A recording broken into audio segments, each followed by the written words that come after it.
Russell Tribunal on Palestine, and in that capacity I am representing global civil society.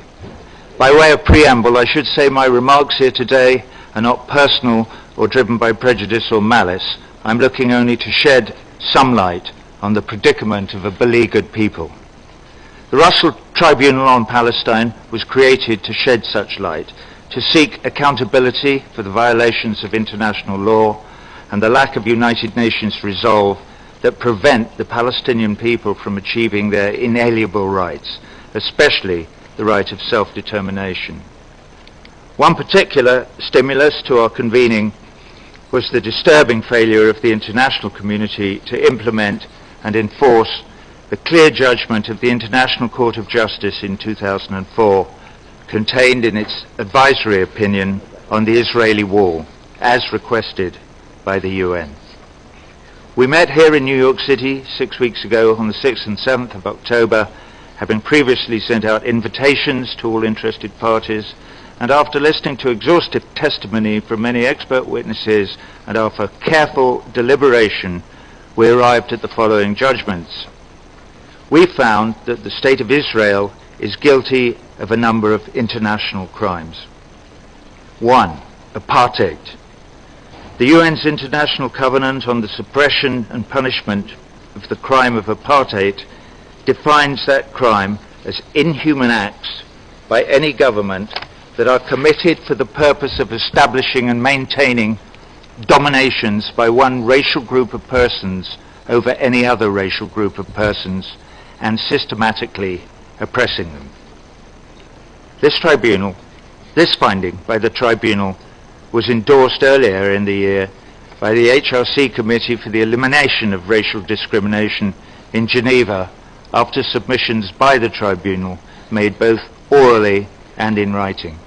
2. Ethnic cleansing.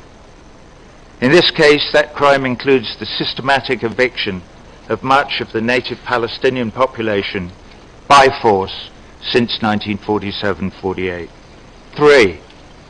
Collective punishment of the civilian population, explicitly prohibited by the Geneva Convention, Article 33.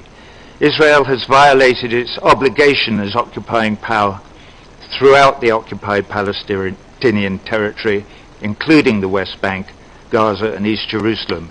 Its most serious violations have occurred recently in Gaza with the blockade and virtual imprisonment of the entire population, the indiscriminate killing of Palestinians during the Israeli offensive Operation Cast Lead in 2008 and 9, and now the devastation wrought by the recent attack, Operation Pillar of Defense.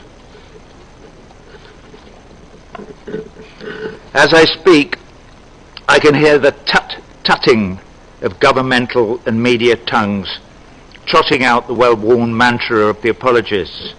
But Hamas started it with their rocket attacks. Israel is only defending itself.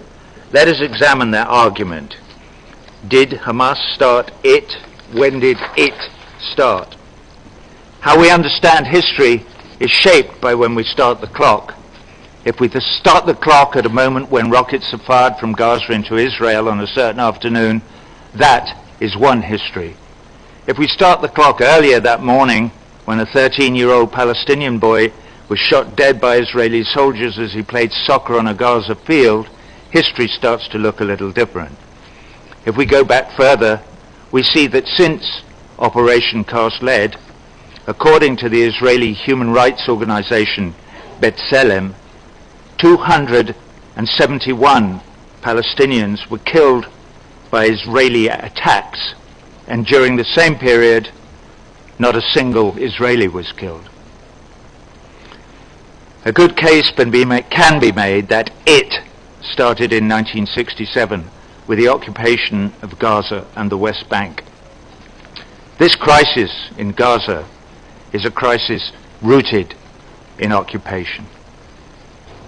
Israel and its allies would contend that Gaza is no longer occupied. Really?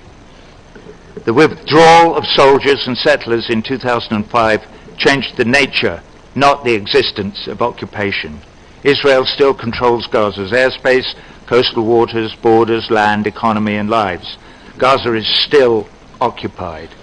The people of Gaza, the 1.6 million Palestinians, half of them children under the age of 16, live in an open-air prison. That is the reality that underlies the current crisis. And until we not only understand that, but until you, Excellencies, your governments and your General Assembly take responsibility to end that occupation, we cannot even hope that the current crisis is over. In October, on the last occasion jurors from the Russell Tribunal addressed this committee, we were assured that our representations and reports would be advanced on the floor of the General Assembly for general debate. If things go well today, we may hope to hold you, Excellencies, to that assurance. I have diverted briefly. Let me return to the Israeli violations which the Russell Tribunal identified. 4. Contravention of the Fourth Geneva Convention's prohibition on settlements, specifically Article 49. The settlements, all the settlements, are not simply an obstacle to peace, they are illegal. 5. Use of illegal weapons. During Israel's cast-lead operation 4 years ago, international human rights organizations documented Tel Aviv's use of white phosphorus in attacks on Gaza. Human Rights Watch found that, and I quote, Israel's repeated firing of white phosphorus shells over densely populated areas of Gaza during its recent military campaign was indiscriminate and is evidence of war crimes. White phosphorus burns at up to 1500 degrees Fahrenheit. Imagine what happens when it comes into contact with the skin of a child. Human Rights Watch called for Israel's senior commanders to be held accountable. But so far, there has been no such accountability. There are more violations, Excellencies, but you know that. Your resolutions trace the history of Israeli violations. You regret, you deplore, you even condemn the violations. But when have your resolutions been implemented? It is not enough to deplore, condemn. What we need is for the United Nations, for you, Excellencies, your governments and the General Assembly in which you serve, to take seriously your responsibility to protect Palestinians living under occupation and facing the daily violation of their inalienable rights of self-determination and equality.